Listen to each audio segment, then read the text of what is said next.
السلام عليكم ورحمة الله وبركاته. إن الحمد لله نحمده ونستعينه ونستغفر ونعوذ بالله من شرور أنفسنا وسيئات أعمالنا. من يهده الله فلا مضل له ومن يضلله فلا هادي له، وأشهد أن لا إله إلا الله وحده لا شريك له، وأشهد أن محمدا عبده ورسوله. أما بعد، رب اشرح لي صدري ويسر لي أمري واحلل عقدة من لساني يفقه قولي. رب زدني علما.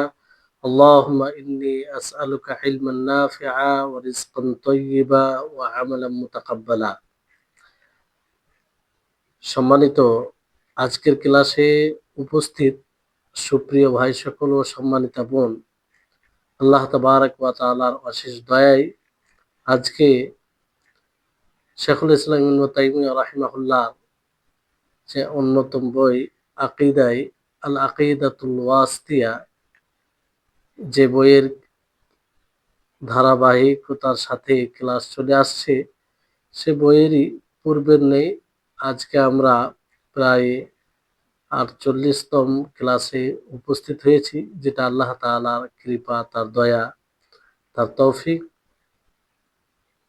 তারপর আমাদের সকলের প্রাণপ্রিয় নবী করিম মুহাম্মদ মুস্তাফা সাল্লাল্লাহু আলাইহি ওয়াসাল্লাম, উনার উপর অসংখ্য শান্তি ধারা বর্ষিত হোক।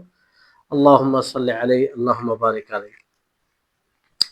আমাদের আজকে বিষয় শুরু হবে যে ঈমান নিয়ে লেখক রাহিমাহুল্লাহ ঈমান সম্পর্কে এখান থেকে ঈমান সম্পর্কে তিনি বলেন যে ফাসল মানে একটা অধ্যায়, ومن أصول أهل السنة والجماعة أن الدين والإيمان قول وعمل।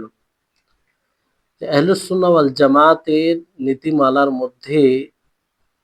মৌলিক নীতিমালার মধ্যে এটা রয়েছে যে দিন আর ঈমান কওল কথা ও আমলকে বলা হয়।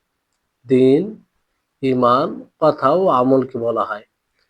দিন মানে কি? দিন মানে একটা হচ্ছে যে যা দ্বারা মানুষ দিন বানায়, ধর্ম অবলম্বন করে,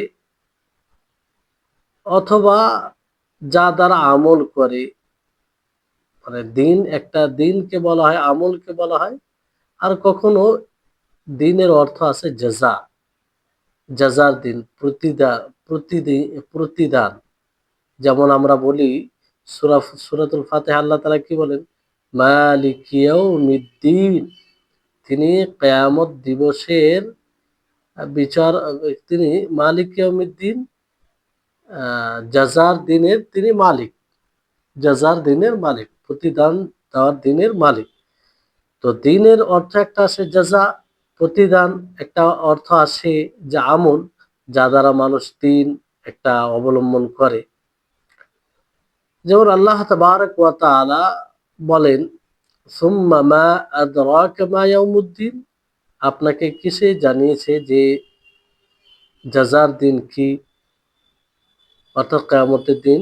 ইয়াউমা লা তামলিকু নাফসুন লিনাফসিন শাইআ ওয়াল আমরু ইয়াউমাইযিন লিল্লাহ, সেই দিন কোনো নাফসের মালিক হবে না, আর সম্পূর্ণ বিষয় সেদিন আল্লাহর জন্য। ইনফিতারে এটা বলা হয়েছে। তো এখানে এই আয়াতগুলিতে দিন থেকে যে অর্থ নেওয়া হয়েছে কিংবা যেটা উদ্দেশ্য, সেটা হচ্ছে জাযা, বদলা, প্রতিদান।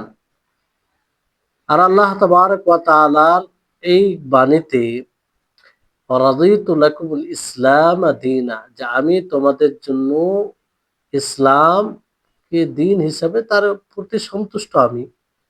তো এইখানে দিন শব্দের অর্থ কি? এখানে আমল, যে আমল দ্বারা আল্লাহ তাআলার নৈকট্য লাভ করা হয়, আল্লাহ তাআলার সন্তুষ্টি লাভ করা হয়, সেই আমলকে এখানে দিন বলা হয়েছে। তাহলে দিনের দুটি অর্থ। এই জন্য বলা হয় তাদিনু তুদান কামা তাদিনু তুদান, তুমি যেমন করবে তেমন তোমাকে দেওয়া হবে, যেমন আমল করবে তেমন তোমাকে বদলা দেওয়া হবে। হ্যাঁ, মানে যেমন বলা হয়, যেমন কর্ম তেমন ফল। যেমন কর্ম তেমন ফল। তো দিন, এখানে যে লেখক রাহিমাহুল্লাহ দিন বলেছেন, তো এখানে লেখক রাহিমাহুল্লাহ এখানে দিন বলার যে যেটা উদ্দেশ্য সেটা হচ্ছে আমল। আমল, যে আমল, আমল এবং ঈমান, আহ মানে আমল উদ্দেশ্য এখানে। তো এবার আসুন যে ঈমান সম্পর্কে কি বলেন, যে ঈমান অধিকাংশ বিদ্বানগণ জ্ঞানীগণ বলেন যে ঈমানের আবিধানিক অর্থ হচ্ছে তাসদীক, বিশ্বাস, সত্যায়ন, বিশ্বাস করা। কিন্তু এটা একটা বিতর্কিত অর্থ, এতে বিতর্ক রয়েছে। কারণ যখন কোনো কালেমা কালেমার অর্থে আসবে, কোনো শব্দের অর্থে আসবে, তখন সেটার সমকর্ম, আহ, সমকর্ম আহ, মানে আসবে। আর তাসদিক, এটা নিজে সমকর্ম হয়ে যায়, মানে অন্যকে সামিল করে, কিন্তু ঈমান তার সমকর্ম হয় না। মানে কেউ যদি বলে যে সাদ্দাকতুহু, আমি তাকে বিশ্বাস করলাম, কিন্তু আমানতুহু এই ক্ষেত্রে বলা হয় না। আমি তাকে বিশ্বাস করলাম এইভাবে আমানতুহু বলা হয় না, বরং সেখানে কি করতে হবে, আমানতু বিহি, আমি তার উপরে বিশ্বাস করলাম। আমানতু লাহু, মানে তার উপরে আমি ঈমান আনলাম। আমানতু লাহু, আমি তার জন্য ঈমান আনলাম। তো এইভাবে বলা হয়, কিন্তু আমানতুহু বলা হয় না, কিন্তু সাদ্দাকতুহু বলা হয়। যাই হোক, বিষয়টি হচ্ছে যে আহ ঈমান শুধু এটা অর্থ করা যে বিশ্বাস করা, এটা একটা আপত্তিকর, এটা আপত্তিকর। এই জন্য ঈমানের ব্যাখ্যা ইকরার দ্বারা করা হয়েছে, স্বীকৃতি দ্বারা।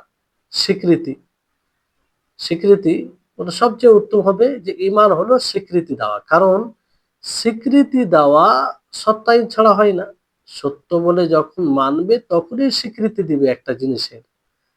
এজন্য বলা হয় যে আহ আকাররা বিহি, আমান, আমানা বিহি, আকাররা বিহি, আমানা বিহি, এভাবে বলা হয়। আকার আল্লাহ, আমানা লাহু, এইভাবে বলা হয়। কিন্তু তাসাদ্দাকা, মানে আহ, মানে আকাররা, এতে তাসদিক অর্থ চলে আসে, স্বাভাবিকভাবে তাসদিক অর্থ চলে আসে। আর ঈমান শাব্দিক আবিধানিক অর্থ হিসেবে বিশ্বাস করা, এটা আপত্তি করে এই জন্য যে এই হিসেবে দেখতে গেলে তো অনেকেই বিশ্বাস করে। যেমন দেখবেন অমুসলিমদের মধ্যে অনেকেই মনে করে যে ইসলাম ধর্ম সত্য, ইসলাম ধর্ম সত্য, কিন্তু তারা পারিবারিক সমস্যার কারণে কিংবা সামাজিক সমস্যার কারণে, কিংবা আর কিছুর কারণে তারা ইসলাম ধর্ম গ্রহণ করে না, কিন্তু ইসলাম ধর্মকে সত্য বলে জানে। তো শাব্দিক অর্থ হিসাবে তো তারা, তাদের মধ্যে এটা পাওয়া যাচ্ছে।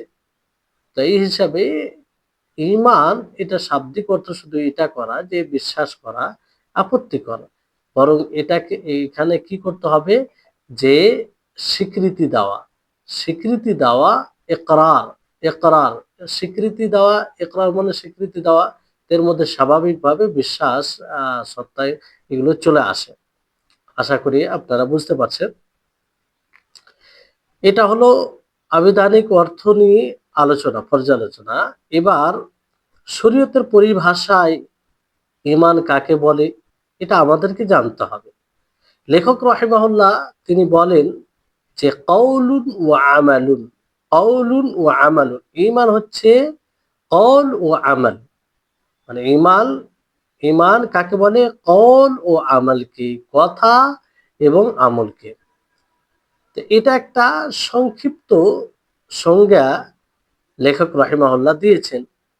এর বিস্তারিত এইভাবে করা যায় যে কওলুল কলবি, ঈমান কি, কওলুল কলবি ওয়াল লিসান, যে হৃদয়ের কথা ও জিহবার কথা, ওয়া আমালুল কলবি ওয়াল লিসান, এবং হৃদয়ের আমল ও জিহবার আমল, ওয়াল জাওয়ারিহ, আর শরীরের অঙ্গ প্রত্যঙ্গের আমল। এটা হচ্ছে ঈমান। তাহলে ঈমান আপনারা জানেন, ঈমানের সঙ্গে এর আগে হয়তো এইভাবে পড়েছেন যে আল ঈমানু আহ, আল ঈমান আল ইকরার বিহি ওয়াত তাসদীক বিল জিনান, আল কওল বিল লিসান ওয়াল আল ইকরার বিল কলব ওয়াল ইতরাফ। এইভাবে যাই হোক ৩টি বিষয় রয়েছে তাতে। সেটা হচ্ছে যে হৃদয় থেকে স্বীকৃতি দেওয়া এবং জিহ্বা দ্বারা উচ্চারণ করা ও সেটা অঙ্গ প্রত্যঙ্গের মধ্যে বাস্তবায়ন করা, এই ৩টি বিষয়। তো ৩টি বিষয় এখানেও রয়েছে। জি, কিন্তু এখানে লেখক রাহিমাহুল্লাহ তিনি কি বলেছেন যে হৃদয়ের কথা ও আমল আর জিহ্বার কথা ও আমল। তো হৃদয়ের কথা বলতে কি? হৃদয়ের কথা বলতে এটা সুস্পষ্ট যে বলা, বলা হচ্ছে হৃদয়ের এটা কথা, নুতক, বলা, বলা এটা কি হৃদয়ের কথা। আর হৃদয়ের না মানে লেসান, লেসানের লেসান আফওয়ান মানে লেসানের কথা বলতে কি বোঝায়, এটা স্পষ্ট বিষয়। সেটা হচ্ছে নুতক, বলা, নুতক, বলা, এটা হচ্ছে লেসান, জিহ্বার কথা, বলাটা জিহ্বার কথা। আর জিহ্বার আমল হচ্ছে সেই জিহ্বাকে হারকাত দেওয়া আর নড়াচড়া করা, এটা হচ্ছে জিহ্বার আমল। জিহ্বার যখন আমল বলা হবে তখন সেটা বলা নয়, বরং জিহ্বার নড়াচড়া করা, তার অ্যাক্টিভিটি, এটাকে বলা হয়। তো আর তাহলে জিহ্বার কথা ও আমল বুঝতে পারলেন। জিহ্বার কথা বলতে, জিহ্বার কথা বলতে বলা, আর আমল বলতে তার নড়াচড়া করা। আর হৃদয়ের কথা বলতে কি? হৃদয়ের কথা বলতে যে সেটাকে মেনে নেওয়া, তার সত্যায়ন করা, এটা হচ্ছে হৃদয়ের কথা। আর হৃদয়ের আমল কি? হৃদয়ের আমল হচ্ছে যে হৃদয়ের কে অ্যাক্টিভ করা, হৃদয়ের ইচ্ছা সংকল্প করা, যেমন আমলে ইখলাস, এক নিষ্ঠতার সাথে আল্লাহ তাআলার জন্য ইবাদত করা, এই যে ইখলাস, এটা কি হৃদয়ের আমল? হৃদয়ের আমল। আল্লাহর প্রতি ভরসা, হ্যাঁ, তারপরে আশা, ভয় করা, হ্যাঁ, এগুলো কি? এগুলো হৃদয়ের আমল। হৃদয়ে আহ এগুলো আমল। আর হৃদয়ের কথা কি? যে আহ তাসদিক করা, সত্যায়ন করা, স্বীকৃতি দেওয়া, এটা হৃদয়ের কথা। হৃদয়ের কথা যেমন অনেক ক্ষেত্রেই বলে যে কেউ যদি পছন্দের কথা বলে দেয়, তাহলে কি বলে যে এটাও তুমি আমার মনের কথা বলে দিয়েছো, তুমি আমার মনের কথা বলে দিয়েছো, কিংবা আমার মনের কথা আপনারা বলে দিয়েছেন, মানে তার হৃদয়ে এটা মেনে নিয়েছে, কিংবা তার হৃদয় এটা স্বীকার করছে। এটা হচ্ছে হৃদয়ের কথা। তো জিহ্বার কথা হোক, আমল হোক, হৃদয়ের কথা হোক, হৃদয়ের আমল হোক, উভয় সবকিছু কি ঈমান। আর বাকি অঙ্গ প্রত্যঙ্গের আমল এটা স্পষ্ট, যেমন রুকু করা, সাজদা করা, কিয়াম, দাঁড়িয়ে থাকা আল্লাহর জন্য, বসে থাকা আল্লাহর জন্য, এবং এগুলো কি জাওয়ারেহ, শরীরের অঙ্গ প্রত্যঙ্গের আমল শারআন। আর এই সমস্ত আমল গুলোকে নিয়েই ঈমান হয়, এই সমস্ত আমলগুলোকে নিয়েই আমল হয়, ঈমান হয়। জিহ্বার কথা হোক অথবা আমল হোক, হৃদয়ের কথা হোক অথবা আমল হোক, অঙ্গ প্রত্যঙ্গের আমল, এগুলোকে নিয়ে কি হয়? ঈমান। এটাকে ঈমান বলে। যদি বলে কোনো ব্যক্তি, এটা বলে যে আচ্ছা, ঈমানের যে অন্তর্ভুক্ত এতগুলো জিনিস বলা হলো, হৃদয়ের কথা, আমল, জিহ্বার কথা, আমল, তো এগুলোর দলিল কি যেগুলো এর অন্তর্ভুক্ত? তো নবী সাল্লাল্লাহু আলাইহি ওয়াসাল্লাম কি বলেন? আল ঈমান ওয়া আন তু'মিনা বিল্লাহি ওয়া মালাইকাতিহি ওয়া কুতুবিহি ওয়া রুসুলিহি ওয়াল ইয়াউমিল আখির ওয়াল কদরি খাইরিহি ওয়া শাররিহি ফাহাদা কাউলুল কলব। আল্লাহ নবী কি বলেন? যে ঈমান হচ্ছে আল্লাহর প্রতি ঈমান নিয়ে আসা, তার ফারিস্তাগণের প্রতি ঈমান নিয়ে আসা, তার কিতাব সমূহের প্রতি ঈমান নিয়ে আসা, তার রাসূলগণের প্রতি ঈমান নিয়ে আসা, আর শেষ দিবসের প্রতি ঈমান নিয়ে আসা। আর ভালো মন্দ ভাগ্যের প্রতি ঈমান নিয়ে আসা, এটা হচ্ছে হৃদয়ের কথা। হৃদয়ের কথা, তাহলে হৃদয়ের কথা হলে এটা ঈমানের অন্তর্ভুক্ত, আল্লাহ নবী নিজেই বলেছেন। আর হৃদয়ের আমল, জিহবার আমল আর অঙ্গ প্রত্যঙ্গের আমল, সেটাও ঈমান। কি এর দলিল কি? নবী সাল্লাল্লাহু আলাইহি সাল্লাম কি বলেন? আল ঈমানু বিদউ ওয়া সাবউনা শু'বা, যে ঈমান তার ৭০টি শাখা। আ'লাহা, সর্বোচ্চ শাখা হচ্ছে কওলু লা ইলাহা ইল্লাল্লাহ, লা ইলাহা ইল্লাল্লাহ বলা, ওয়া আদনাহা ইমাতাতুল আযা আযা আনিত তারিক, আর সর্বনিম্ন হচ্ছে রাস্তা থেকে কষ্টদায়ক জিনিস সরিয়ে দেওয়া। ওয়াল হায়াউ শু'বাতুম মিনাল ঈমান, এবং লজ্জা শরম এটা ঈমানের শাখা, ঈমানের অংশ। তো এগুলো থেকে কি স্পষ্ট হয় যে হৃদয়ের আমল, জিহবার আমল, অঙ্গ প্রত্যঙ্গের আমল, এগুলো ঈমান। আল্লাহ নবী নিজে বলছেন ঈমানের ৭০টি শাখা। তো কওলু লা ইলাহা ইল্লাল্লাহ, এটা দেখেন, এটা জিহবার কওল, জিহবার কওল। হ্যাঁ, ইমাতাতুল আযা আনিত তারিক, এটা কি জাওয়ারিহের আমল, অঙ্গ, শরীরের অঙ্গ। আর ওয়াল হায়াউ শু'বাতুম মিনাল ঈমান, যে ঈমানের অংশ হায়া, লজ্জা, হায়া লজ্জা, এটা হৃদয়ের কি আমল, হৃদয়ের আমল। তো এগুলো সবকে ঈমান বলেছেন আল্লাহ নবী মুহাম্মদ সাল্লাল্লাহু আলাইহি ওয়াসাল্লাম। হায়া হচ্ছে হৃদয়ের আমল। জি। তো এখান থেকে স্পষ্ট হয় এই আয়াত, উপরোক্ত দলিল থেকে, দুই হাদিসের দলিল থেকে, যে দুই হাদিস থেকে, যে এই সব ঈমানের অন্তর্ভুক্ত, ঈমানের শারআন, শরীয়ত অনুযায়ী ঈমানের অন্তর্ভুক্ত আমল। আমল এবং কথা, সেটা জিহবার আমল হোক, কথা হোক, হৃদয়ের কথা হোক, আমল হোক, জাওয়ারিহ শরীরের অঙ্গ প্রত্যঙ্গ। জি। তো এটা থেকে প্রতীয়মান হয়, যেমন আল্লাহ তাবারাক ওয়া তাআলা কি বলেন? আমলকে ঈমান বলেছেন। জি, আমলকে ঈমান বলেছেন আল্লাহ তাবারাক ওয়া তাআলা। আল্লাহ তাআলা কি বলেন? ওয়া মা কানা আল্লাহু লিইউযিআ ঈমানাকুম, আল্লাহ তাআলার কি হয়েছে যে তাদের ঈমানকে নষ্ট করবে? আল্লাহ তাআলা। মুফাসসিরিনগণ, ব্যাখ্যাকারীগণ কি বলেন? যে লিইউযিআ ঈমানাকুম এই সালাতাকুম ইলা বাইতুল মাকদিস। এখানে ঈমানাকুম বলেছেন আল্লাহ তাআলা, এই ঈমানাকুম বলতে কি? তোমাদের ঈমান, তথা মানে ঈমান, তোমাদের ঈমান বলতে তোমাদের নামাজ বাইতুল মাকদিসের দিকে, বাইতুল মাকদিসকে মুখ, মানে তার তার দিকে কিবলা, তাকে কিবলা বানিয়ে যেসব সালাত আদায় করেছো তোমরা, সেই সালাতগুলো আল্লাহ তাআলা বরবাদ করে দিবেন, নষ্ট করে দিবেন।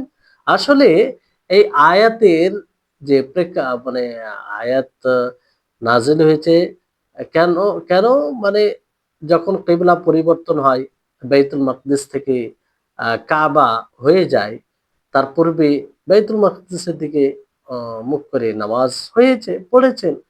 তো যখন পরিবর্তন হয়, মক্কার কাফির ও মুশরিকরা তারা কি বলতে আরম্ভ করলো? দেখো দেখো, এরা এতদিন বাইতুল মাকদিসের দিকে মুখ করে নামাজ পড়েছে, সব বরবাদ হয়ে গেল, নষ্ট হয়ে গেল, উপহাস করে তারা এরকম ভাবে বলতে লাগলো। তখন আল্লাহ তাআলা আয়াত নাজিল করে বললেন, ওয়ামা কানা আল্লাহু লিইউযিআ ঈমানাকুম, যে আল্লাহ তাআলা কি হয়েছে তোমাদের ঈমানকে নষ্ট করবে? অর্থাৎ তোমরা যে বাইতুল মাকদিসের দিকে তাকে কিবলা বানিয়ে তোমরা সালাত আদায় করেছো, এটা আল্লাহ তাআলা কেন নষ্ট করবেন? সেটাও তো আল্লাহর জন্য আদায় করা হয়েছে। তো এখানে সালাতকে আল্লাহ তাআলা ঈমান বলেছে, ঈমান নাম দিয়েছেন। অথচ এটা মানে শরীরের অঙ্গ প্রত্যঙ্গ দ্বারা করা হয়, সালাতে দাঁড়ানো হয়, সাজদা করা হয়, রুকু করা হয়, যাবতীয় আমল করা হয়, সেগুলো অঙ্গ প্রত্যঙ্গের মাধ্যমে। সেই সালাতে হৃদয়ের আমল আছে, হৃদয়ের কথা আছে, সেই সালাতে জিহবার আমল আছে, জিহবার কথা আছে। জি, আর তাকে আল্লাহ তাবারক ওয়া তাআলা ঈমান বলেছেন। তার মানে কি? কথা, আমল উভয় ঈমানের অন্তর্ভুক্ত। জি। তো আশা করি আপনারা বুঝতে পারছেন। উম আর এটাই হচ্ছে হ্যাঁ, আয়াত নম্বর হচ্ছে আপনার ওমা কানা আল্লাহু লিইউযিআ ঈমানাকুম, সূরা বাকারা ১৪৩ নম্বর আয়াত। ১৪৩ নম্বর আয়াত। তো আহলুস সুন্নাহ ওয়াল জামাতের এটাই হচ্ছে মানে মানহাজ মানে এটাই কথা বলেছেন। আর এই সমস্ত এই ৪ টি বিষয় কে অন্তর্ভুক্ত ৪ টি বিষয় বলতে হৃদয়ের আমল, হৃদয়ের কর্ম, আ তারপরে জিহবার আমল, জিহবার কর্ম এগুলো। তো এই ছাড়া ঈমান পূর্ণ হয় না। স সবগুলোই মানে ঈমানে আ শামিল করতে হবে। মানে ঈমান বলে জানতে হবে। কখনো কি হয়, কিছু আমল থেকে যদি মানুষ পিছিয়ে যায় তারপরেও মুমিন হয়। কিন্তু তার ঈমান সেই অনুযায়ী আ মানে হ্রাস পায়। ঈমান কমে যায় ঈমান কমে যায়। যতটা সে আমলে আ মানে আমল ত্রুটি হয় ততটাই তার ঈমানে ঘাটতি হয়। কিন্তু এই বিষয় এটা হচ্ছে আহলুস সুন্নাহ ওয়াল জামাতের আকীদা। আহলুস সুন্নাহ ওয়াল জামাতের মানহাজ। কিন্তু এই আহলুস সুন্নাহ ওয়াল জামাতের বিরোধিতা করেছে এই বিষয়ে ২ বিদআতি পথভ্রষ্ট দল। ২ বিদআতি পথভ্রষ্ট দল কি? একটা হচ্ছে মুরজিয়া আর আরেকটা হচ্ছে খাওয়ারিজ ও মু'তাজিলা। মুরজিয়া কি? তারা বলে যে ঈমান হলো শুধু হৃদয় থেকে স্বীকৃতি দেওয়া। হৃদয় থেকে মেনে নেওয়া আ এটাই ঈমান। এটাই যথেষ্ট। আর এছাড়া যা আছে সেটা ঈমান নয়। হৃদয় থেকে কেউ যদি মেনে নিল যে আল্লাহ তাআলা আছে, আল্লাহ তাআলা এক, অদ্বিতীয় যথেষ্ট। সে যাই আমল করুক না কেন তার ঈমান আ একই রকম বিদ্যমান থাকবে। এটা কারা বলে? মুরজিয়া। এইজন্য তারা বলে তাদের ধারণা অনুযায়ী যে ঈমান বৃদ্ধিও পায় না, ঈমান হ্রাসও হয় না। ঈমান একই রকম থাকে তাদের নিকটে। কারণ তাদের নিকটে ঈমান হৃদয়ের স্বীকৃতির নাম। মানুষ তাতে বরাবর। এইজন্য কোনো ব্যক্তি, কোনো মানুষ যদি আল্লাহ তাবারাক ওয়া তাআলার রাত ও দিন ইবাদত করে, রাত ও দিন ইবাদত করে, আর এক ব্যক্তি রাত ও দিন গুনাহ করে, পাপ করে, আল্লাহ তাবারাক ওয়া তাআলার অবাধ্যতা করে, আর সে মানে যতক্ষণ সে গুনাহ করতে থাকবে, গুনাহ করলেও সে দিন থেকে খারিজ হবে না, বের হবে না। আর দুজনের ঈমান তাদের নিকট বরাবর। মানে তারা কি বলে? হৃদয়ের স্বীকৃতি নাম। তো একজন যে গুনাহ করে, পাপ করে সেও স্বীকৃতি দেয় হৃদয় থেকে যে আল্লাহ তাআলা এক, আল্লাহ তাআলার উপরে ঈমান আনে। আর যে একজন ইবাদত করে সেও মানে। তো হৃদয়ের স্বীকৃতি উভয় মানুষের মধ্যে রয়েছে। ফলে দুজনের ঈমান একই। দেখছেন? আকীদা ভুল হলে কত বড় ভুল হয়, কত বড় ভুল হয়। যে ঈমানের ভিত্তিতে সবকিছু হবে। এজন্য যদি আপনি দেখেন যে একজন ব্যক্তি ব্যভিচার করে, চুরি করে, মদ্যপান করে, অন্যের উপরে জুলুম অন্যায় করে, আর একজন ব্যক্তি আল্লাহ তাআলার পরহেজগার বান্দা, আল্লাহ তাআলার তাকওয়া অবলম্বন করে, আর চুরি, ব্যভিচার, মদ্যপান, অন্যের উপরে জুলুম এই সমস্ত অন্যায় থেকে, পাপ থেকে বিরত থাকে। তারপরেও মুরজিয়ার নিকটে ঈমানের দিক দিয়ে কি বরাবর হবে। উভয়ে বরাবর হবে যেটা বলা হলো আপনাদেরকে। আর দুজনের মধ্যে কাউকে আযাব দেওয়া হবে না। কাউকে আযাব দেওয়া হবে না। কারণ তাদের নিকটে আমল ঈমানের অন্তর্ভুক্ত নয়। আমল ঈমানের অংশ নয়। তার মানে একজন গুনাহ করলো, পাপ করলো, জিনা করলো, ব্যভিচার করলো, আ অ অন্যের উপরে জুলুম করলো। আর একজন এগুলো কিছুই করলো না। দুজনে বরাবর। দুজনকে আযাব দেওয়া হবে। কেন? আমল তো তাদের নিকটে ঈমানের অন্তর্ভুক্ত নয়। তাই হচ্ছে বিষয়। তাহলে এতগুলো আমল আল্লাহ তাবারাক ওয়া তাআলা উদ্বুদ্ধ করেছেন। সালাত পড়ো, যাকাত দাও, হজ করো, হ্যাঁ? তারপরে বাকি নবী করিম মুহাম্মদ সাল্লাল্লাহু আলাইহি ওয়াসাল্লাম এতগুলো মানুষকে সৎভাবে তাহলে কি এগুলো অনর্থক হয়ে যাবে? অনর্থক। তার কোনো অর্থই দাঁড়ায় না। কি ভয়ংকর একটা আকীদা না? কি ভয়ংকর একটা আকীদা যার কারণে এর বাতিল বিষয় অনেক কিছুই চলে আসে। আল্লাহ তাআলা কেন নামাজ পড়তে বলেছেন যদি আমলের কোন গুরুত্বই না থাকে, ঈমানের অংশই না থাকে? জি। ২য় দল পথভ্রষ্ট দল হচ্ছে খাওয়ারিজ ও মু'তাজিলা। খাওয়ারিজ ও মু'তাজিলা এরা কি বলে? এরা বলে যে আমল ইমানের অন্তর্ভুক্ত, তাদের বিপরীত, তাদের বিপরীত। কিন্তু তারা কি বলে যে এটা ইমানে, ইমানকে অব্যাহত রাখতে ইমানের বিদ্যমানে আমল থাকা শর্ত, আমল থাকা শর্ত। ফলে যদি কোনো ব্যক্তি কাবিরা গুনাহ করে নেই, বড় গুনাহ করে নেই, তাহলে সে ইমান থেকে বের হয়ে যায়, তথা তারা বলে যে সে কাফের হয়ে যায়। কিন্তু এখানে পার্থক্য আছে। খাওয়ারিজ তারা বলে যে সে কাফের। একজনকে কাবিরা গুনাহ, যেমন ধরেন একজন নামাজ পড়ছে, হজ করেছে, যাকাত দিচ্ছে, সবকিছু করছে, কিন্তু কিন্তু ধরেন কারো চুরি করে নিল, চুরি করে নিল, তাহলে সে কি কাফের হয়ে গেল, ব্যভিচার হয়ে গেল তার দ্বারা। তো সে কাফের তাদের নিকটে, কারণ এটা কাবিরা গুনাহ, এটা বড় গুনাহ। কারণ তারা ধারণা রাখে যে না, সব আমল মানে গুনাহ থেকে দূরে থাকতো, গুনাহ করলে ইমান শেষ, গুনাহ করলে, যতক্ষণ গুনাহ থেকে মুক্ত ততক্ষণ তার ইমান আছে। এরা বলে, খাওয়ারিজরা বলে কাফির হয়ে যাবে। মুতাজিলা কি বলে? মুতাজিলা বলে যে না, তারা কাফিরও হবে না, মুমিনও হবে না, বরং দুই কাফির ও মুমিনের মাঝামাঝি তারা কোনো স্থানে থাকবে। এই জন্য তারা বলে যে আমরা তাকে মুমিনও বলবো না, আমরা তাকে কাফিরও বলবো না, আমরা বলবো যে সে ইমান থেকে বের হয়ে গেছে, আর কুফরে প্রবেশ করেনি।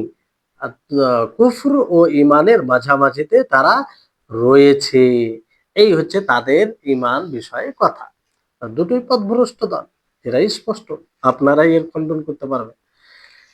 তো এই হচ্ছে বিষয়। তারপরে লেখক রাহিমাহুল্লাহ তিনি কি বলেন? ওয়া আন্নাল ঈমানা ইয়াজিদু বিত্তাআহ ওয়া ইয়ানকুসু বিল মা'সিয়াহ, যে ঈমান অনুসরণ দ্বারা, ইতাআত দ্বারা বৃদ্ধি পায়, আর মাসিয়াত গুনাহ দ্বারা হ্রাস পায়। এটা গুরুত্বপূর্ণ। ঈমানের সঙ্গে যে তিনটি বিষয় আপনাদেরকে বললাম, হৃদয় থেকে স্বীকৃতি, তারপরে আপনার আ হৃদয় থেকে স্বীকৃতি, জিহ্বা দ্বারা সেটা স্বীকার করা, আর বাস্তবায়ন করা শরীরের অঙ্গ প্রত্যঙ্গের মাধ্যমে, তিনটি বিষয়। আর ইতাআত করলে, ভালো কাজ করলে ঈমান বৃদ্ধি পায়, গুনাহ করলে ঈমান হ্রাস পায়। এই ৫ টি বিষয় ঈমানে, ঈমান যখনই আসবে ঈমানের কথা, তখন এই ৫ টি বিষয়কে মাথায় রাখতে হবে। তো ঈমান, এই ফলে যেহেতু আমল ঈমান অন্তর্ভুক্ত, এইজন্য ঈমান বৃদ্ধি পাবে, ঈমান কমবে যদি কেউ ভালো আমল বেশি বেশি করে, তাহলে তার ঈমান অতটাই পাওয়ারফুল হবে, অতটাই ঈমান তার শক্তিশালী হবে। আর কেউ যদি গুনাহ করে, পাপ করে, আল্লাহ তাআলা অবাধ্যতা করে, ততটাই তার ঈমান দুর্বল হবে। ঈমান কি হবে? দুর্বল হবে। এইজন্য এর থেকে দলিল দেওয়া হয়েছে কিতাব ও সুন্নাতের দলিল দ্বারা, যে আল্লাহ তাআলা কিতাব থেকে দলিল দেওয়া হয়েছে কি, আহ, যে ঈমান বৃদ্ধি পায়, এর দলিল কি? অবশ্যই দলিলগুলো আপনারা মনে রাখবেন, এক একটা দলিল মনে রাখা উচিত, যেহেতু আপনারা বিশেষভাবে ক্লাস করছেন। তো একটা বাড়তি জ্ঞান থাকা উচিত। আল্লাহ তাবারাক ওয়া তাআলা কি বলেন সূরা তওবার ১২৪ নম্বর আয়াতে? ফাআম্মাল্লাযীনা আমানু ফাযাদাতহুম ঈমানা ওয়া হুম ইস্তাবশিরুন, যে যারা ঈমান এনেছে তাদের ঈমান বৃদ্ধি পাবে, তাদের ঈমানকে আরো বৃদ্ধি হয়ে যাবে, আর তারা সুসং। তো এখানে ঈমান বৃদ্ধির কথা বলা হয়েছে। অন্য আয়াতে আল্লাহ তাআলা সূরা মুদ্দাসসিরে ৩১ নম্বর আয়াতে কি বলেন? লিয়াস্তাইকিনাল্লাযীনা উতুল কিতাবা ওয়া ইয়াজদাদাল্লাযীনা আমানু ঈমানা, যে যাতে তারা বিশ্বাস করে, যাদের কিতাব দেওয়া হয়েছে, আর মুমিনদের ঈমান বেড়ে যায়, বৃদ্ধি পায়। এখানে বৃদ্ধি তো সুস্পষ্ট দলিল যে ঈমান বৃদ্ধি পায়। নাকস, ঈমান হ্রাস পায়, ঈমান কমে যায়, এটার দলিল কি? যেমন নবী সাল্লাল্লাহু আলাইহি ওয়াসাল্লাম মহিলাদেরকে ওয়াজ করতে গিয়ে কি বলেন? তাদেরকে বলেন, পরের সূরা মুদ্দাসসিরের ৩১ নম্বর আয়াত। জি, তওবা ১২৪। আর ঈমান ঘটে যায় এর দলিল কি? একটি হাদিস রয়েছে, সেই হাদিসটি হচ্ছে যে সহিহ বুখারী, সহিহ মুসলিমের হাদিস। সেটি বুখারীর হাদিস সম্ভবত ৩০৪ নম্বর, আর মুসলিমের হাদিস ৭৯। সেটা কি? নবী করিম মুহাম্মদ সাল্লাল্লাহু আলাইহি ওয়াসাল্লাম কি বলেন, মা রাআইতু মিন নাকিসাতি আকলিন ওয়া দীনিন, হ্যাঁ, যে আমি দেখিনি যাদের বুদ্ধি ও দ্বীনে ঘাটতি রয়েছে আ তোমাদের তোমাদের থেকে বেশি কাউকে। তো এইখানে নবী সাল্লাল্লাহু আলাইহি ওয়াসাল্লাম কি বলেছেন? দ্বীনের ঘাটতি। তার কারণ অন্য হাদিসে এসেছে যে এই কারণে যে মহিলারা তাদের প্রাকৃতিকভাবে আ স্বভাবগতভাবে তাদের মাসে একটা ব্লাড আসে। আর সেই অবস্থায় তারা সিয়াম থেকে বিরত থাকতে হয়। আ সালাত আদায় করতে পারে না। ফলে ওই সময় এতাত থেকে মানে নেকি অর্জন করা থেকে বঞ্চিত থাকে। এই কারণে ঘাটতি মানে তুলনামূলক বলা হয়েছে। তো এখান থেকে এটা যেটা মূল কথা হচ্ছে যে এখান থেকে দলিল দেওয়া হয়েছে যে ঈমান কমে। আমল কম থাকার কারণে নবী সাল্লাল্লাহু আলাইহি ওয়াসাল্লাম বলেছেন যে নাকিসাতি নাকিসাতি আকলিন ওয়া দীনিন। আর বুদ্ধির দিক দিয়ে এইজন্য বলা হয়েছে। এটা সার্বিকভাবে বলা হয়েছে যে এজন্য দলিল যেমন আছে যে ছেলেদের ১ টা সাক্ষী হলে মেয়েদের ২ টো সাক্ষী লাগবে। তো এই ক্ষেত্রে আর এটা মানে অনুভব করা বিষয়। অনেকেই অনেকেই যারা বিধর্মী রয়েছে এগুলোকে ইস্যু বানিয়ে অভিযোগ করে ইসলামের উপরে। কিন্তু এর যথাযথ উত্তর দেওয়া হয়েছে। আ এ এগুলো মানে স্পষ্ট বিষয়। যাই হোক। তো এখানে যেটা মূল বিষয় হচ্ছে যে এখানে নবী সাল্লাল্লাহু আলাইহি ওয়াসাল্লাম কি বলছে নাকসুদ্দিন মানে দিন কম দিনের ঘাটতি। কারণ কিসের? আমলের ঘাটতির কারণে।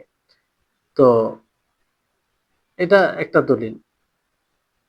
আর এই ছাড়া অনেক দলিল আছে। অসংখ্য দলিল আছে, অসংখ্য দলিল আছে।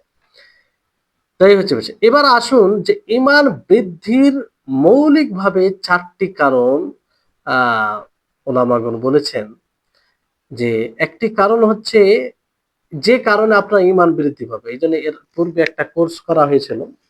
সেখানে যথাযথভাবে আলোচনা হয়েছে যে ঈমান বৃদ্ধির কারণসমূহ যে কারণে আমরা আ নিজের ঈমানকে বৃদ্ধি করতে পারি, সেগুলো সেখানে উপস্থাপন করা হয়েছে। তো এখানে আ মোটা চা মানে পয়েন্টের আকারে ৪ টি বিষয় বলা হচ্ছে। এটাও গুরুত্বপূর্ণ। যে ১ নম্বর হচ্ছে যে আল্লাহ তাবারাক ওয়া তাআলার মারিফাত, আল্লাহ তাবারাক ওয়া তাআলার পরিচয়, আল্লাহ তাবারাক ওয়া তাআলার সম্পর্কে জ্ঞান, তার নাম ও গুণ ও সম্পর্কে জ্ঞান। যতটা বেশি আল্লাহ সম্পর্কে জানবে, ততটাই ঈমান বৃদ্ধি পাবে, ততটাই ঈমান মজবুত হবে, ততটাই ঈমান শক্তিশালী হবে। জি, এজন্য আল্লাহর ব্যাপারে যত বেশি, যত বেশি জানবে। আল্লাহর ব্যাপারে জ্ঞান না অর্জন করেই যে ঈমানকে মজবুত করবে তা সম্ভব নয়। কারণ সবকিছুর উপরে ঈমান নির্ভর করে কি আল্লাহর উপরে। আল্লাহর উপরে কেমন মানে ঈমান রেখেছে সেটার উপরে নির্ভর করে। আর আল্লাহর উপরে ঈমান আনতে গেলে তার ব্যাপারে যতটা জানবে ততটা আল্লাহ তাআলাকে চিনবে, ততটাই সে আন্তরিকতা ভাবেই করবে। তো তার গুণ সম্পর্কে, তার গুণাবলী যত আছে, তার নাম আছে সে সম্পর্কে। জি।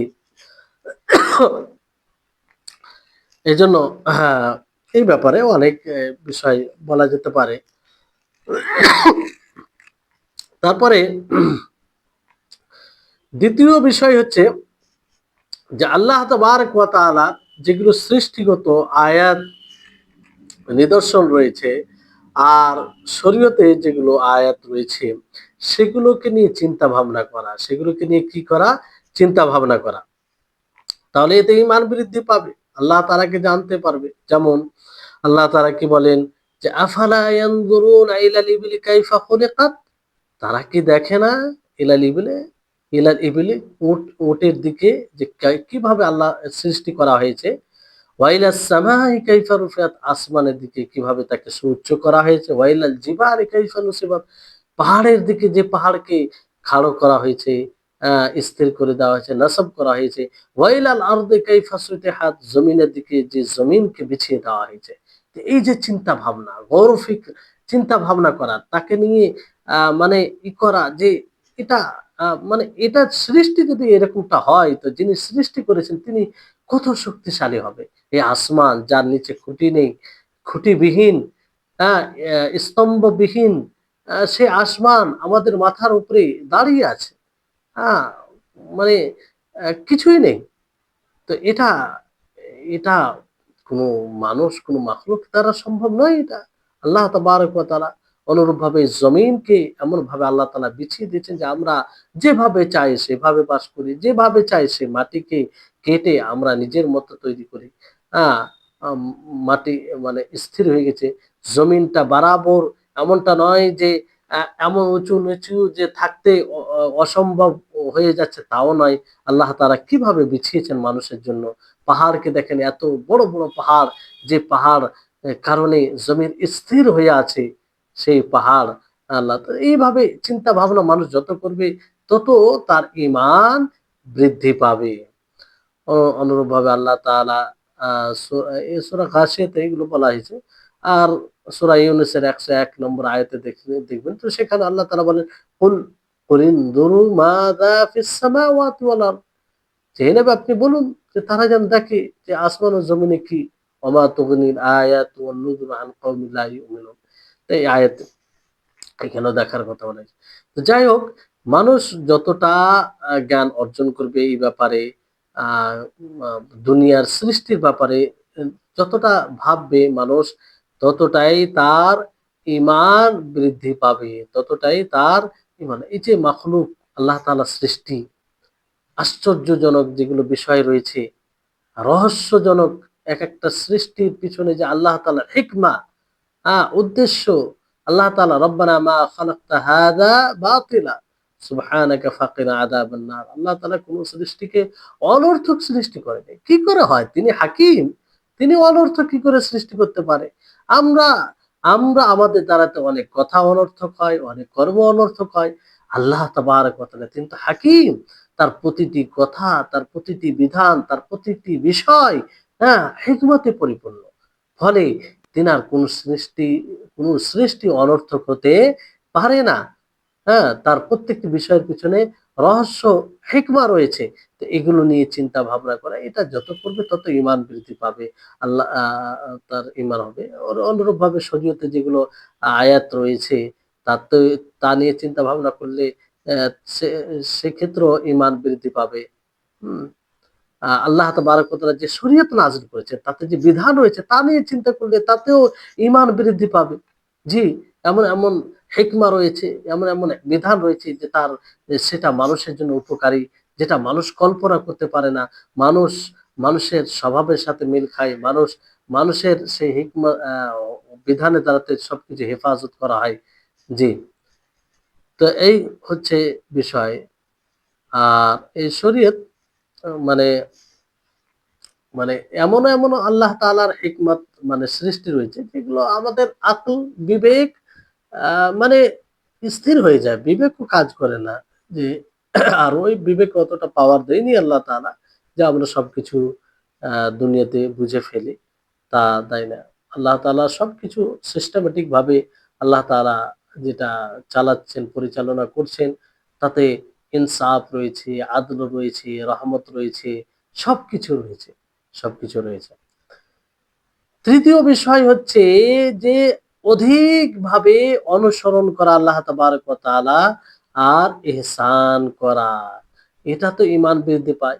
আপনি যত অনুসরণ করবেন আল্লাহ তাআলার, যত আমল করবেন সে আল্লাহ তাআলার বিধান অনুযায়ী চলবেন, আল্লাহ তাবারক ওয়া তাআলার শরীয়ত অনুযায়ী চলবেন, ততই আপনার ঈমান বৃদ্ধি পাবে। কারণ আমল ঈমানের অন্তর্ভুক্ত। আর যখন আমল ঈমানের অন্তর্ভুক্ত হবে তো আ স্বাভাবিক বিষয় এটা যে আমল করতে গেলে ঈমান বৃদ্ধি পাবে। জি, যত আমল আছে, যত আমল আপনি সালাত পড়লে একজন ব্যক্তি সালাত মাঝে মধ্যে পড়ে, আরেকজন নিয়মিত পড়ে। তাহলে স্বাভাবিক যে নিয়মিত পড়ে, সময় মতো পড়ে, ঠিকভাবে পড়ে, স্থায়ীভাবে পড়ে, তার ঈমান। আর যে ছেড়ে দেয় সে তো এক বড় কাবিরা গুনাহ করে, পাপই হয়। তো তার ঈমান আর এর ঈমান বরাবর হতে পারে না। বরাবর হতে পারে না। তারপরে আপনার আ যে কারণে ঈমান বৃদ্ধি পায় সেটা হচ্ছে মাসিয়াতকে ছেড়ে দেওয়া, গুনাহকে ছেড়ে দেওয়া, পাপকে ছেড়ে দেওয়া। যে পাপকে ছেড়ে দেওয়ার মাধ্যমে আল্লাহ তাআলার নৈকট্য লাভ হয়।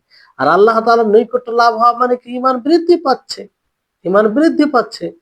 জি, যেমন একজন মানুষ গুনাহ করব, মানে সামনে তার গুনাহ, পাপ, তার মন চাইছে, তার মন ওদিকে, তার যে নফসে আম্মারা তাকে উদ্বুদ্ধ করছে, কিন্তু সে বিরত থাকে, কিন্তু সে ছেড়ে দেয়।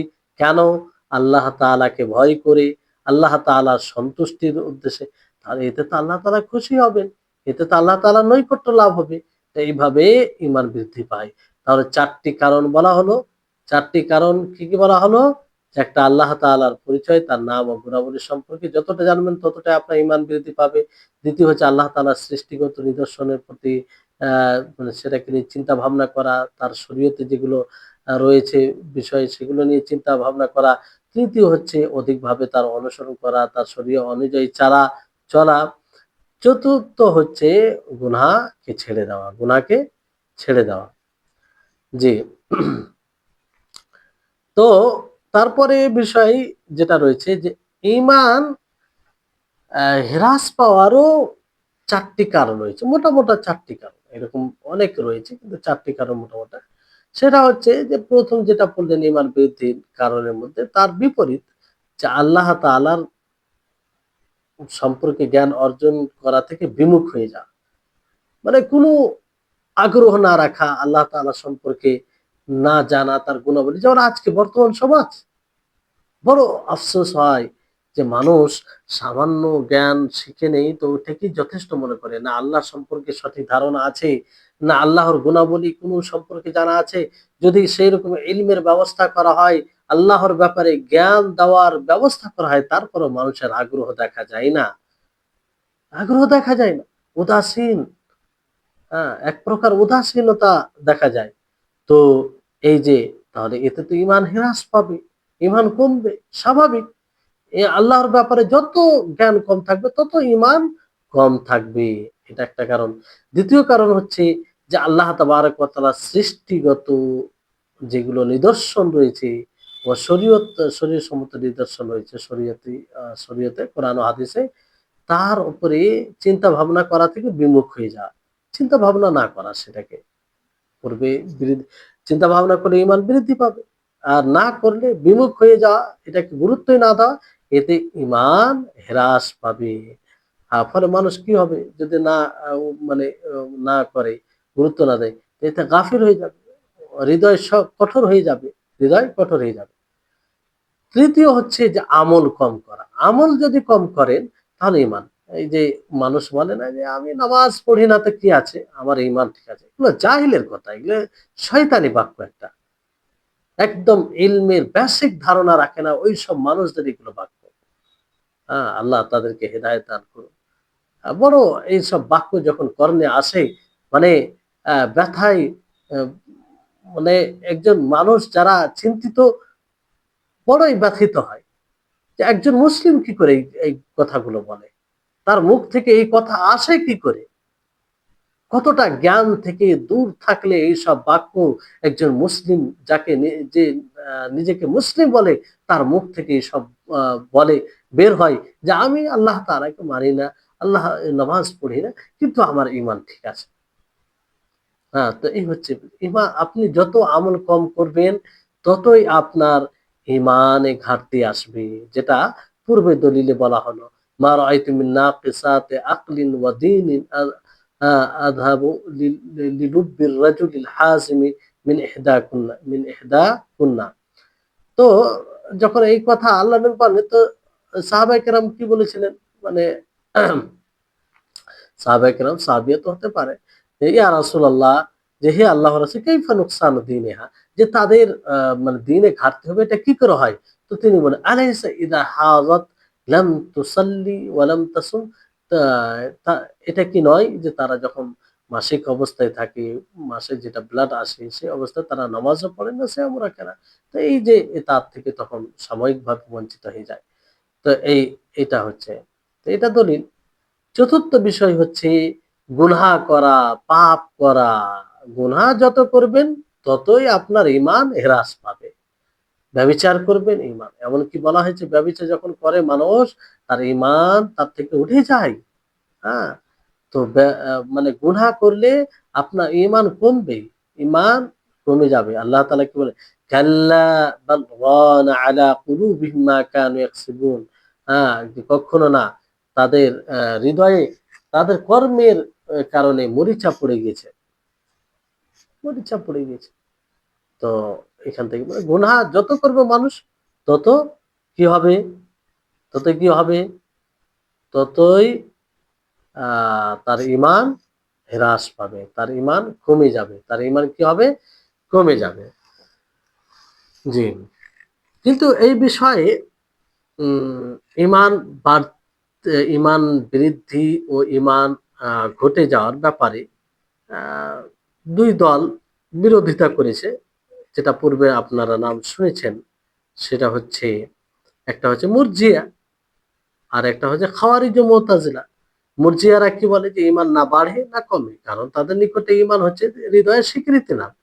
আমল ঈমানের অন্তর্ভুক্ত নয় তাদের নিকটে। আমল ঈমানের অন্তর্ভুক্ত হলে তো ঈমান বাড়বে কমবে। যদি আমল ঈমানের অন্তর্ভুক্তই না হয় তাহলে কিভাবে ঈমান বাড়বে? আ ঈমান হচ্ছে তাদের নিকটে হৃদয়ের স্বীকৃতি। যদিও এটা তাদের ধারণা যে স্বীকৃতির নাম ফলে এটা বা ঘটবে নাও বাড়বে না। এটা ভুল একটা ধারণা। মানে তারা যে বলে যে ইকরার স্বীকৃতি করলেই ঈমান হয়ে যায় আর এটাও কমে না বাড়ে না, এটাও ভুল। কিন্তু তাদের ধারণা যে ঈমান ঘটে নাও বাড়ে নাও। তো এদের খণ্ডন করা যায়। আ উলামাগণ এদের খণ্ডন কয়েক রকম ভাবে করেছেন। যে ১ নম্বর হচ্ছে যে আমলকে ঈমান থেকে বের করে দেয়। এটা সঠিক নয়। বরং আমল ঈমানের অন্তর্ভুক্ত। আর এর দলিল আপনারা পড়েছেন পূর্বে। এর দলিল আপনাদেরকে বলা হয়েছে। জি, ভালো করে দেখে নিবেন। আমল ঈমানের অন্তর্ভুক্ত। এগুলো যেন আপনাদের দলিলগুলো ঠোঁটস্থ থাকে কিংবা একদম আ বুঝে যান, বুঝাতে পারেন। এতটা বুঝেন যে অন্যকে বুঝাতে পারেন। ২য় হচ্ছে যে ২য় খণ্ডন হচ্ছে যে আ তোমাদের কথা মানে তাদের যে কথা যে হৃদয় থেকে স্বীকৃতি করা। হৃদয় থেকে স্বীকৃতি করলে বাড়ার ও কমার বিষয় আসে না। এটা সঠিক নয়। মানে শুধু যদি স্বীকৃতি দিয়ে বলা হয় তারপরেও তো কম বেশি হয়। অবশ্যই কম বেশি হয়। এইজন্য যদি সেটাই বলি যে হৃদয়ের স্বীকৃতির নাম শুধু ঈমান। তাহলে কি বলা যায় যে আমার ঈমান আবু বকর রাদিয়াল্লাহু তাআলা আনহুর মতো? আবু বকর রাদিয়াল্লাহু তাআলা আনহু যেভাবে হৃদয় থেকে মেনে নিয়েছিলেন, অন্য কেউ কি মেনেছিলেন? না। পরের যারা মুমিন তারা কি মেনেছে? না। তো এতেও কম বেশি হবে। এতেও তারতম্য হবে। এতেও তারতম্য যদি এতে তারতম্য হয় তো আমল অন্তর্ভুক্ত হলে তো তারতম্য হবেই। জি। এই কেউ বলতে পারবে না যে আমার ঈমান আমি যেভাবে হৃদয় থেকে আল্লাহ তাআলাকে মেনে নিয়েছি, অ্যা রাসূল রাসূলও সেভাবে মেনেছে। আমি রাসূলের মতো মেনেছি। এইভাবে কেউ বলতে পারবে না। কারণ রাসূলদের আল্লাহর প্রতি ঈমান তাদের ধারণা অনুযায়ী শুধু হৃদয় থেকে স্বীকৃতি দেয়। এটা দিক দিয়েও তো কেউ বলতে পারবে না যে আমি রাসূলদের মতো ঈমান এনেছি। মানে রাসূলদের উঁচু সেটা মজবুত তাতে কোনো থাকে না। আর সাধারণ মানুষ সাধারণ মানুষের মতো। জি। এটাই হচ্ছে বিষয়। আ এইজন্য আ আমরা বলবো কিংবা আমরা বলতে পারি যে হৃদয়ের স্বীকৃতির নাম যদি ঈমান হয় তাতেও কম বেশি হয়, তাতেও কম বেশি হয়। যেমন ধরেন যে একটা বিষয়ের কেউ খবর দিল মানে ২ জন, ৩ জন বলল। ওটার প্রতি যেমন হৃদয় বিশ্বাস করবে আর আরেকটি বিষয়ে খবর দিল ২০ জন। তো কোনটার প্রতি বেশি দুটোকে এক বলবো? দুটার উপরে যে বিশ্বাস হবে, তো দুটো প্রতি কি একই বিশ্বাস হবে? না ২০ টা যেটা খবর দিবে সেটার প্রতি বেশি বিশ্বাস হবে? জি। তো এই হচ্ছে বিষয়। যেমন আল্লাহ তাবারাক ওয়া তাআলা কি বলেন? আ ইব্রাহিম আলাইহিস সালামের কথা আল্লাহ তাআলা বলেন যে, "রব্বি আরিনি কাইফা তুহয়িল মাউতা?" ক্বালা আওয়ালাম তুমিন? ক্বালা বালা ওয়ালাকিন লিয়াতমাইন্না কলবি। যে হে আমার রব তুমি আমাকে দেখাও কেমন করে মৃত্যু জীবিত হয়। আ তখন আল্লাহ তাআলা কি বললেন, "তুমি কি ঈমান আনোনি?" তিনি বললেন, "কেন না? কিন্তু আমার হৃদয় একটু আ মানে ইতমিনান হতে চাই, যাতে সরাসরি দেখে আরো যেন হয়ে যায়। ফলে কি যে ঈমান, আ এইখান থেকে স্পষ্ট যে ঈমান বাড়ে কমে। এজন্য ঈমান, আ ওলামাগণ ইয়াকিন বিশ্বাসকে ৩ ভাগে বিভক্ত করেছেন। এটা হচ্ছে ইলমুল ইয়াকিন, আরেকটা হচ্ছে আইনুল ইয়াকিন, আর একটা হচ্ছে হাক্কুল ইয়াকিন। হাক্কুল ইয়াকিন। আ ৩ টাই আয়াতে বলা হয়েছে, যেমন কাল্লা লাউ তা'লামুনা ইলমাল ইয়াকিন লাতারাউন্নাল জাহিম সুম্মা লাতারাউন্নাহা আইনাল ইয়াকিন। তো এই হচ্ছে। আর সূরা তাকাসুরে কি বলা হয়েছে? ওয়া ইন্নাহু লাহাক্কুল ইয়াকিন, ওয়া ইন্নাহু লাহাক্কুল ইয়াকিন। জি। তো এই হচ্ছে বিষয়। তো ইনশাআল্লাহ এখান থেকে আগামী দার্সে আলোচনা হবে। দার্স লম্বা হয়ে যাচ্ছে। আল্লাহ তাবারাক ওয়া তাআলার কাছে দোয়া করি, আল্লাহ যেন আমাদের সকলকে এসব বিষয় বুঝার তৌফিক দান করেন, আমাদের সকলে ইলমে বৃদ্ধি দান করেন, আমাদের সকলের আ মানে ইলম অর্জন করাকে কবুল করেন, সময় দেওয়াকে কবুল করেন। আল্লাহ তাআলা সার্বিকভাবে আমাদের তৌফিক দান করেন। ওয়া আখির দাওয়ানা আনিল হামদুলিল্লাহি রাব্বিল আলামিন। আসসালামু আলাইকুম ওয়া রাহমাতুল্লাহি ওয়া বারাকাতুহু।